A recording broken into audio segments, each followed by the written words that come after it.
Atenção! Começa agora uma teleaula de matemática do ensino fundamental. Você vai assistir a teleaula de número 80.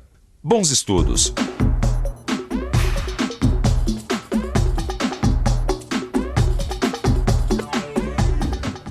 Você sabe me dizer quantas peças claras tem em volta dessa peça escura?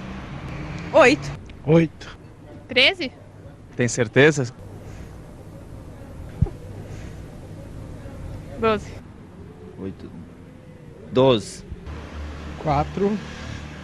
8, 12.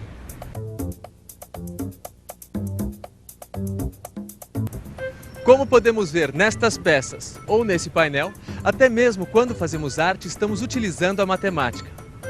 Quando vemos estas obras, conseguimos ver que existe uma relação direta entre a quantidade de peças claras e de peças escuras. Mas como será essa relação? Quando contamos as peças claras e escuras deste primeiro mosaico, vemos que tem 8 peças claras e uma escura. Nessa segunda peça, temos 12 peças claras e 4 escuras. Como disse o nosso repórter, eu também acho que existe uma relação matemática envolvida com essas peças. E você, Jonas, será que você sabe qual é a próxima figura depois desses 2 mosaicos? Levando em conta o número de peças escuras no centro da figura, eu acho que esse próximo mosaico tem 25 peças no total e 9 peças escuras no meio. Como é que você adivinhou? 1, 2, 3, 4, 5, 6, 7, 8, 9. Eu não adivinhei. Eu usei o raciocínio algébrico. E como é que você fez isso? Esse é um dos assuntos da nossa teleaula de hoje.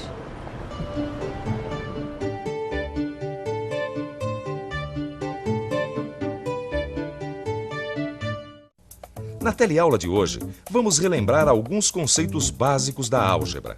Nós vamos rever algumas aplicações práticas dessa parte da matemática que utiliza letras para sua comunicação. Aprenderemos também como escrever expressões matemáticas que representem padrões geométricos. Bem, Rosita, eu vou te receitar umas vitaminas. Agora, quanto à sua saúde, tá em dia, viu?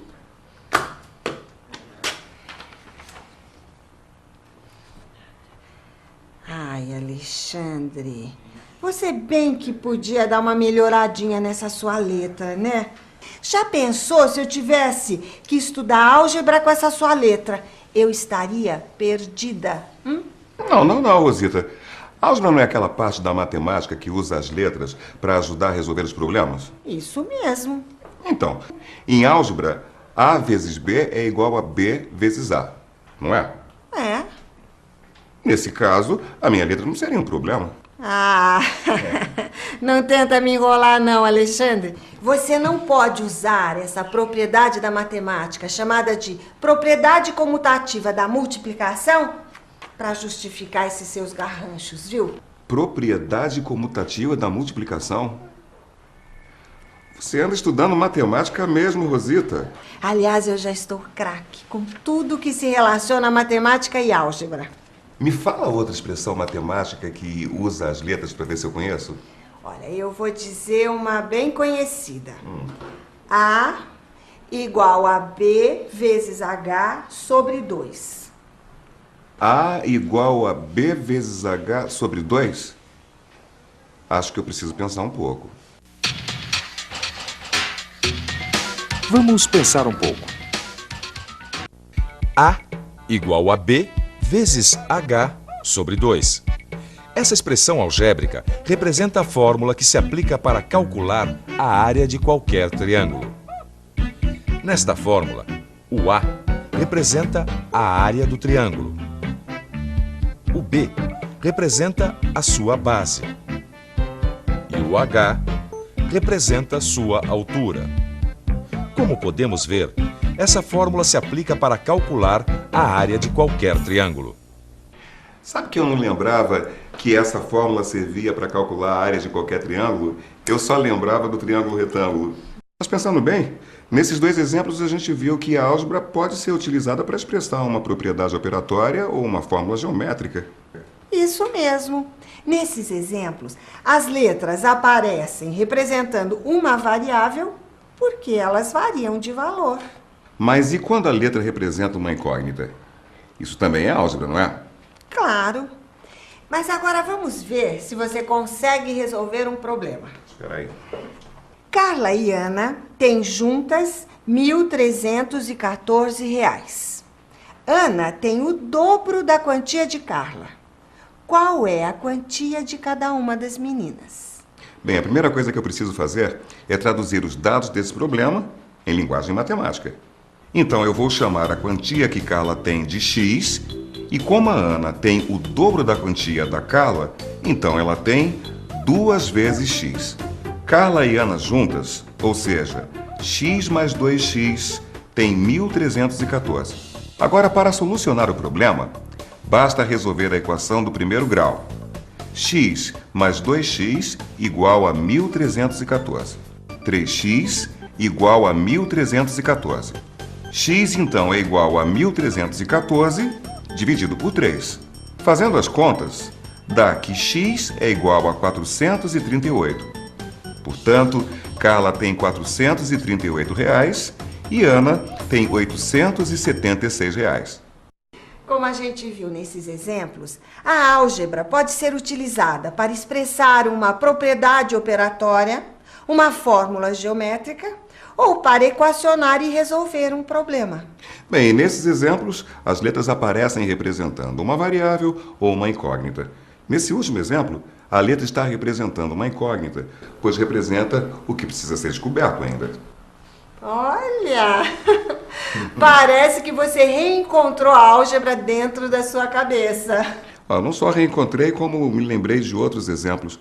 Você sabia que em diversas profissões e atividades surgem problemas que podem ser resolvidos com o auxílio da álgebra? Sabia. E você sabia também que alguns desses problemas são tão frequentes que existem fórmulas prontas para sua rápida resolução? Acho que eu já vi isso em algum lugar. Para acompanhar o desenvolvimento de uma criança, os médicos costumam usar uma fórmula matemática que relaciona a idade da criança com a altura esperada para essa idade. E essa fórmula vale para crianças com idades entre 4 e 13 anos e é expressa pela equação y igual 5,7 vezes x mais 81,5. Que é uma equação da álgebra. Isso! E nessa equação, o x representa a idade da criança em anos e o y vai revelar a altura da criança em centímetros.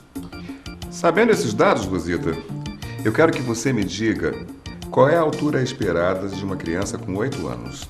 Bom, espera que agora eu tenho que fazer as contas. Bom, sabendo que na equação a idade da criança está representada por x, e como você disse que a criança tem 8 anos, então substituímos o x pelo 8. Fazendo as contas, temos y igual a 45,6 mais 81,5. Realizando a soma, temos y igual a 127,1. Isso significa que uma criança de 8 anos tem por volta de 127 centímetros de altura, ou 1,27 m. Está vendo? Essa é uma aplicação bem prática da álgebra. Porque se por acaso a criança estiver muito abaixo ou muito acima dessa medida, os médicos e a família poderão fazer um diagnóstico e tomar as devidas precauções. Mas a gente não pode esquecer que, em geral, o desenvolvimento de uma criança depende do tamanho dos pais, da alimentação e de outros fatores. Por isso, consideram-se como altura normais a das crianças que tiverem 10 centímetros a mais ou a menos desse valor fornecido pela aplicação da fórmula. Como acabamos de ver, a álgebra é uma ferramenta muito importante que pode ajudar a resolver diversos problemas da vida prática. Além desses exemplos que vimos, vale lembrar também quando na transmissão de um jogo de futebol, o narrador diz que um determinado chute estava numa velocidade de 90 km por hora. Para chegar a esse valor, o que se faz é um cálculo da velocidade média da bola. Como existe uma fórmula para determinar a velocidade média, que é V igual a E sobre T, onde E é a distância percorrida e T o tempo, o que o narrador deve fazer é substituir as letras da equação algébrica pelos valores numéricos. Dessa forma, para chegar ao valor da velocidade, basta fazer as contas. O que, aliás, a Joana ainda está devendo para a gente. Isso mesmo, Joana. Você conseguiu adivinhar a quantidade de peças nesse mosaico. Mas como é que foi isso? Como eu te disse, usando o raciocínio algébrico.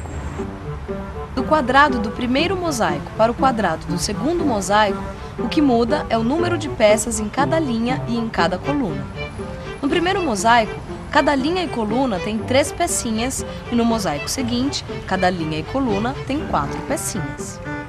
Pensando na sequência, o mosaico seguinte teria que ter 5 pecinhas em cada linha e em cada coluna. Tudo bem, mas pensando dessa forma, você conseguiu adivinhar o número total de peças dentro da figura. Mas como é que você conseguiu adivinhar a quantidade de peças escuras dentro do quadrado? Da mesma forma que o número total de peças. Eu acrescentei mais um e multipliquei por ele mesmo. Acho melhor você explicar isso. Veja que da mesma forma que nas linhas e nas colunas de peças, o que fiz nas peças escuras do meio foi também acrescentar mais uma pecinha. Dessa forma, a quantidade de pecinhas a serem pintadas no meio deveria ser de 3 vezes 3. Com esses 2 números, nós também podemos saber quantas peças claras tem em volta das escuras. Essa conta eu também sei fazer. Basta você subtrair o número de peças escuras do número total de peças. Nesse caso, vai dar 16 peças claras. Isso mesmo. Mas, peraí, esse raciocínio serve para qualquer figura dessa sequência? Bom, para responder essa pergunta, vamos dar uma olhada nessa tabela. Nesta tabela, nós podemos ver a relação que existe entre o total de peças e a posição que a figura ocupa. Por exemplo, a primeira figura tem 9 peças no total e uma peça pintada no centro. E 9 é o mesmo que 3 elevado ao quadrado. A figura seguinte, na posição 2, tem 16 peças no total, que é o mesmo que 4 elevado ao quadrado, e 4 pecinhas pintadas no centro. A figura que João perguntou é a terceira. Olhando aqui, na tabela, podemos ver que ela tem 25 peças, que é o mesmo que 5 elevado ao quadrado, e 9 pecinhas pintadas no centro. E isso vale para todos os outros valores. Observe que existe uma relação entre a posição da figura e o total de peças, isto é, o total de peças é sempre a posição da figura mais 2 elevado ao quadrado. A partir dessa tabela, podemos perceber que a figura que ocupa a posição N vai ter, no total, N mais 2 peças elevado ao quadrado, das quais N elevado ao quadrado estarão pintadas. Concluímos então que a expressão geral para determinar a quantidade de peças da borda de uma figura em qualquer posição é N mais 2 ao quadrado menos N ao quadrado, onde N representa a posição ocupada pela figura nesta sequência. Puxa, Joana, depois de tanta informação, acho que a gente precisa urgente de uma revisão. E atenção, se liga aí que é hora da revisão. Na teleaula de hoje, revimos que, além dos algarismos e dos sinais de operação, a linguagem matemática também utiliza letras em sua comunicação. Nós relembramos que o uso de letras para expressar um fato genérico caracteriza a parte matemática que chamamos de álgebra. Por fim, aprendemos como escrever uma expressão matemática que representa um padrão geométrico. Essa teleaula encerra o nosso curso de matemática. Durante 80 aulas, você aprendeu sobre a importância da matemática e como compreendê-la. E esse contato fez com que você ampliasse os seus conhecimentos e percebesse como a matemática é indispensável na nossa vida. Agora é a hora de se debruçar sobre os livros para não esquecer nada do que você aprendeu. Aprender é um processo constante que não se encerra somente nas aulas.